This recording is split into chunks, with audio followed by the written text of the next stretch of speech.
आप सभी का इस क्लास में स्वागत है। इस क्लास में रेलवे ग्रुप डी एग्जाम के लिए रीजनिंग के कुछ बहुत ही महत्वपूर्ण और शानदार क्वेश्चन को सॉल्व किया जाएगा। एक बात आपको यह भी बता दिया जाता है कि रीजनिंग के जो क्वेश्चन लाए जाते हैं, बस आप यही जान लीजिए कि रेलवे ग्रुप डी एग्जाम के पैटर्न और लेवल के अनुसार ही क्वेश्चन को लाया जाता है। तो आपका ज़्यादा समय न लेते हुए हम आते सीधे अपने क्वेश्चन नंबर फर्स्ट पर। रिक्वेस्ट बस आपसे है कि केवल आप लास्ट तक क्लास में बने रहिएगा। तो हम आ जाते हैं सीधे अपने क्वेश्चन नंबर फर्स्ट पे, केवल आप लास्ट तक बने रहें। तो हमारा पहला क्वेश्चन है, निम्नलिखित अक्षर श्रृंखला में कितनी बार P इस प्रकार उपस्थित है कि P के बाद NO आता है। अब इस क्वेश्चन में कंडीशन यह दिया गया है कि भाई P के बाद N और O आना चाहिए। तो कहने का मतलब यह है, पहले हम पकड़ते हैं भैया P को, तो P यहाँ पे लिखा गया है। अब P के बाद N तो आ रहा है, लेकिन N के बाद भैया Q आ गया। अब इस क्वेश्चन में यह बोला है कि P के बाद N और O आना चाहिए, यानी कि ये हमारा नहीं होगा। अब P यहाँ पे लिखा गया है, तो P के बाद N भी आ गया और O भी आ गया, अर्थात 1 हो गया। कहने का मतलब यही कि P के बाद यही तो बोला कि N और O आना चाहिए, तो P के बाद यहाँ पे N भी आ गया, O भी आ गया। अब P यहाँ पे लिखा है, अब P के बाद T आ रहा है, O आ रहा है, यानी कि ये भी नहीं होगा, कहा कि P के बाद N और O आना चाहिए। अब उसी प्रकार से P यहाँ पे लिखा गया, P के बाद N आ गया, O आ गया, यानी कि 2।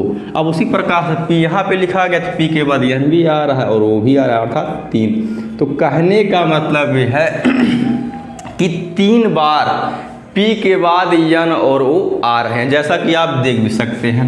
एक यहाँ पे हो गया, एक यहाँ पे हो गया, एक यहाँ पे हो गया, अर्थात 3, जो कि ऑप्शन नंबर हमारे डी में दिया है। केवल आप लास्ट तक बने रहे, और इसलिए बने रहे क्योंकि सेम आपके रेलवे ग्रुप डी एग्जाम के पैटर्न के अनुसार क्वेश्चन को शामिल किया जाता है। बस अब हम आ जाते हैं अपने नेक्स्ट क्वेश्चन पे। तो जो हमारा नेक्स्ट क्वेश्चन दिया गया है, जैसे कि यहाँ पे हमको यही याद करना है कि यहाँ पे कौन सी संख्या आएगी। तो कहने का मतलब ये है कि जो पैटर्न अगर इस वाले में और इस वाले में अगर फॉलो होगा, तो वही सेम पैटर्न इसमें भी फॉलो होगा।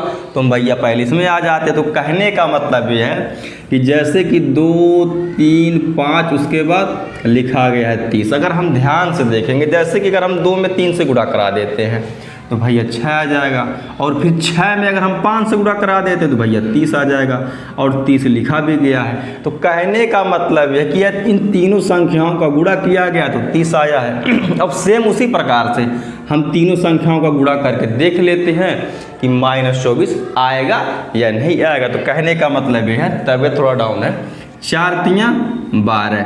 अब 12 में अगर -2 से गुणा कर देते हैं, जैसे 12 गुणे -2, पहली बात तो प्लस माइनस होगा, तो 12 दूना 24, वही माइनस का 24 आ जाएगा, जो कि लिखा भी गया। तो कहने का मतलब ये है कि इन तीनों संख्याओं को हम करा देते हैं गुणा, जैसे कि 4 तियाँ 12। अब 12 में जब -1 से जब हम गुणा करेंगे, 12 करने 12, वही माइनस का आ जाएगा, ठीक। यानी कि -12 यहाँ पे हमारा आंसर हो जाएगा, जो कि ऑप्शन नंबर हमारे सी में दिया गया, ठीक। अब हम आ जाते हैं अपने नेक्स्ट क्वेश्चन पे। तो जो हमारा नेक्स्ट क्वेश्चन दिया गया है, यदि 25 फरवरी 2008 का दिन सोमवार रहा हो तो 2 मार्च 2008 का दिन कौन सा था। अब एक बात यही बोला है कि 25 फरवरी 2008 का जो हमारा दिन था भैया सोमवार था, तो हम सोमवार लिख देते हैं। अब आगे यही बोला है कि 2 मार्च 2008 को कौन सा दिन था।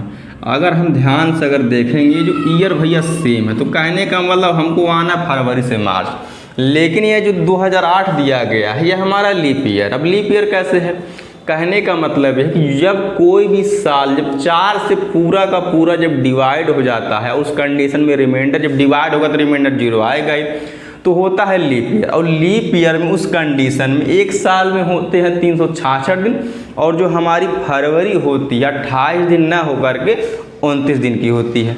अब कहने का मतलब ये भी, अब 4 से हम इसको पूरा डिवाइड नहीं करेंगे, यानी कि 2008 को पूरा का पूरा डिवाइड इसलिए नहीं करेंगे क्योंकि 4 के विभाज्यता का नियम ही होता है, इकाई और दहाई के अंक अगर 4 से पूरा का पूरा कटते हैं तो डिजिट या अंक या संख्या कितनी भी बड़ी हो, 4 से पूरा का पूरा कटेगी। जैसे कि अब यहाँ पे इकाई का अंक 8 है, दहाई का अंक 0 है। अगर 4 से अगर हम इसको डिवाइड करेंगे तो 2 बार में पूरा का पूरा कट जाएगा, अर्थात ये लीप ईयर है। अब फरवरी इस कंडीशन में होगी 29 दिन की। अब कहने का मतलब है कि 25 दिन निकल चुका है, यानी कि फरवरी में अभी भी 4 दिन बाकी है। अब हमको आना है 2 मार्च, यानी कि हमको आगे आना है, तो 2 इसी में और जोड़ दूँ, 4 2 6। अब एक बात, जब हमको आगे जाना है तो सोमवार में चाहे हम 6 जोड़ दें या -1 कर दें। अब 6 जोड़ेंगे, हो सकता है थोड़ा टाइम लगेगा, लेकिन माइनस अगर 1 करेंगे तो और आसान हो जाएगा। तो सोमवार में से -1 कर देते। अब सोमवार में से अगर 1 घटाएंगे तो भैया रविवार आ जाएगा, यानी कि इस कंडीशन में 2 मार्च 2008 को रविवार का दिन होगा, जो कि ऑप्शन नंबर हमारे सी में ही दिया गया। अब हम आ जाते हैं अपने नेक्स्ट क्वेश्चन पे। तो जो हमारा नेक्स्ट क्वेश्चन दिया गया है, जिस प्रकार भैया फूल का संबंध पंखुड़ी से है, उसी प्रकार पुस्तक का संबंध किससे होगा। अगर हम ध्यान से देखेंगे तो भैया पंखुड़ी से मिलकर के फूल बनता है, तो उसी प्रकार से पृष्ठ या पेज से मिलकर के पुस्तक बनता है, जो कि ऑप्शन नंबर हमारे बी में दिया गया है। अब हम आ जाते हैं अपने नेक्स्ट क्वेश्चन पे। तो जो हमारा नेक्स्ट क्वेश्चन दिया गया, ये छोटे छोटे क्वेश्चन तो हैं, लेकिन जब एग्जाम में जब आ जाते हैं तो कभी कभी दिमाग की बत्ती ये भी बंद कर देते हैं। बाकी हम आते हैं अपने क्वेश्चन पे।